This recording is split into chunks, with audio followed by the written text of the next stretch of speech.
Assalamualaikum warahmatullahi wabarakatuh. Perkenalkan, nama saya Dija Rahma dari Prodi Sistem Informasi. Di sini saya ingin menjelaskan langkah-langkah pembuatan transaksi dalam database MySQL dengan menggunakan aplikasi Exam.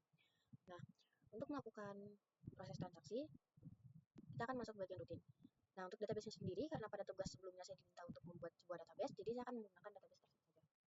Kita masuk bagian rutin, kita buat rutin yang baru, kita beri nama transaksi. Nah, untuk parameternya, kita bisa drop saja karena kita akan membuat parameter sendiri.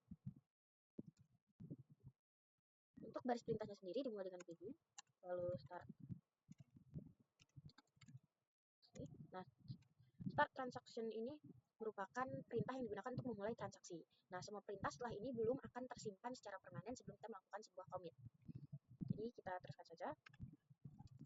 Di sini saya ingin menambahkan sebuah data ke dalam tabel pasien. Nah, perlu diingat pada tabel pasien sebelumnya, atributnya adalah ID pasien, nama pasien, alamat pasien, dan jenis kelamin. Nah, untuk ID sendiri, karena sebelumnya kita membuat auto increment, jadi tidak perlu kita masukkan di sini karena dia akan mendapatkan penomoran secara otomatis.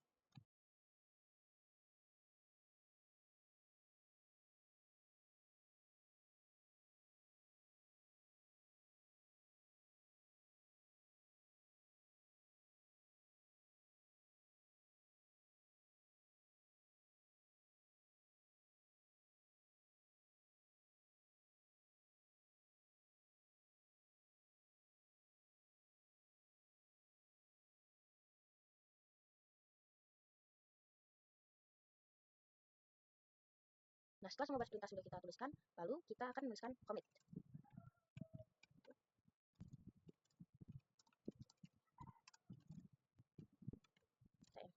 Nah, sekarang coba kita jalankan. Nah, agar tabel pasien pada database ini terupdate, kita call dulu pada bagian SQL ini.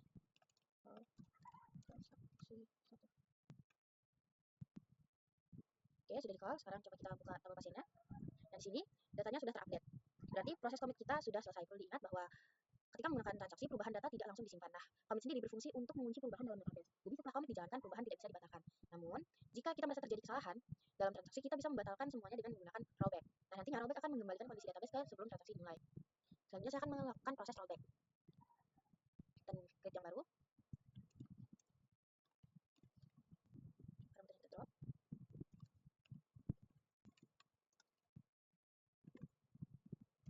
Di sini kita coba menambahkan isi pada tabel pasien lagi.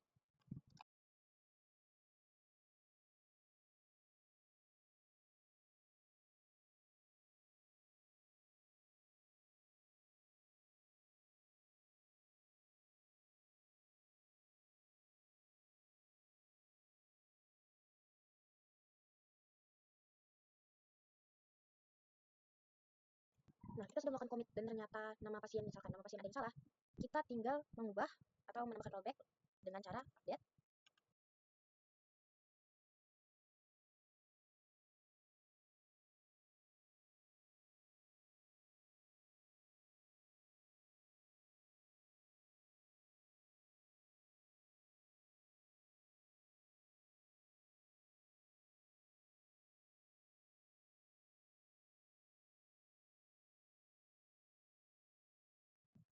Nah, di sini pada awalnya kan kita menambahkan namanya Santo, tapi karena kita melakukan rollback dan mengganti namanya menjadi Surya, inputnya Surya. Pada tabel pasien juga ini namanya menjadi Surya. Lalu proses ketiga pada transaksi yaitu save point. Nah, save point ini berfungsi kalau kita ingin membatalkan sebagian transaksi saja. Nah, save point sendiri itu sebagai tanda atau checkpoint di dalam transaksi itu sendiri. Nah, bagaimana cara kerjanya? Kita buat rutin yang ketiga.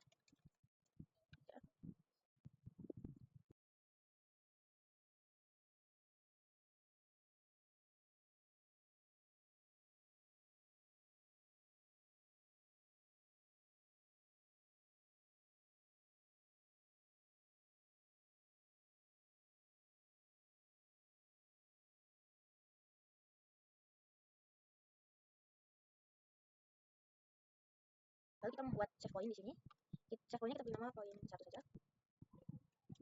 Lalu selanjutnya kita insert data yang baru.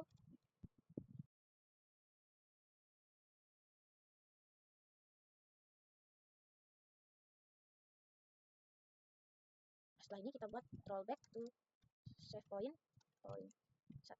Nah, rollback to save point ini maksudnya adalah kita ingin membatalkan perubahan yang terakhir ini. Perubahan ini. Kita tidak ingin menambahkan ini ke dalam tabel nantinya. Setelah itu coba kita commit, kita simpan perubahannya.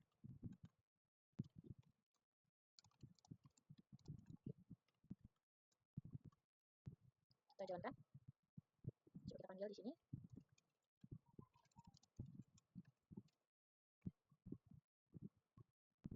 Oke, seperti yang kita mau.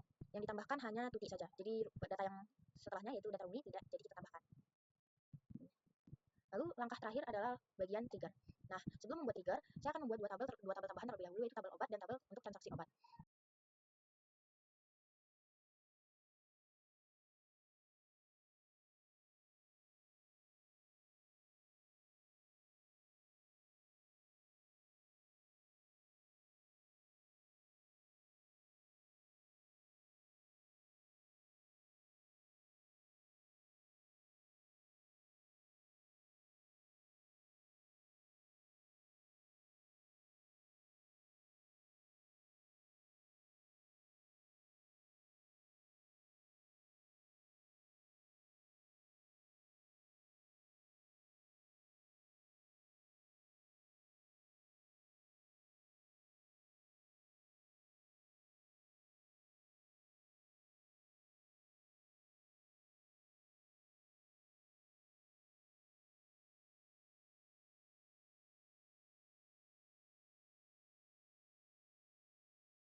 Nah, di sini sudah dibuat dua tabel yang baru.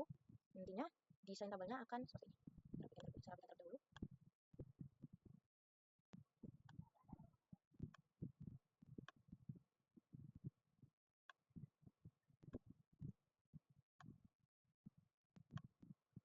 Nah, diagramnya seperti ini, tandanya semua tabel sudah terhubung.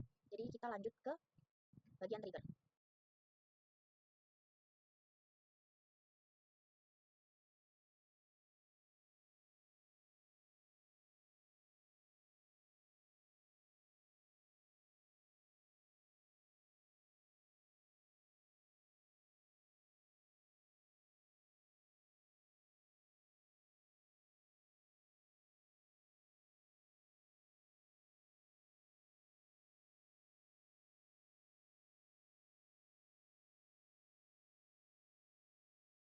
Tapi sebelumnya saya menjelaskan base code yang saya buat. Delimiter ini saya buat agar MySQL bisa membaca blok begin dan end. Lalu trigger ini sebagai namanya, trigger jual ini. Lalu diinsertnya di transaksi obat. Nah, untuk pada bagian sini, new jumlah dan new ID obat ini adalah data dari baris yang baru dimasukkan. Jadi kemudian perintah update akan mengurangi stok obat sesuai dengan jumlah transaksi. Nah, dengan trigger ini stok obat akan selalu terupdate secara otomatis tanpa perlu input manual. Oke, selanjutnya saya akan jalankan. Oke, sudah jalankan, kita buka bagian trigger.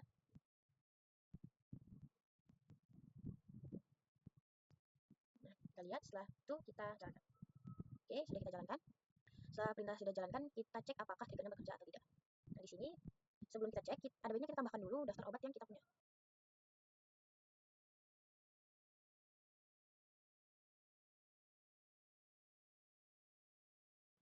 Kita coba jalankan.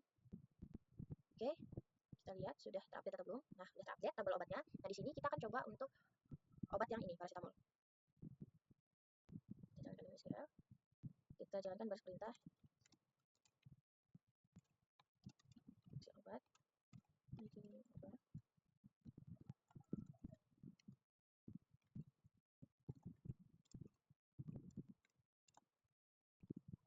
Oke. Dengan value, misalkan ID obatnya, ID obat yang sama yang tadi paracetamol, lalu ID pasiennya 11, coba masukin aja. Nah, untuk jumlahnya, saya pilih karena satunya 25, berarti sini 100. Oke, kita close. Kita coba jalankan. Oke, perintah sudah dijalankan. Kita lihat update-nya di obat.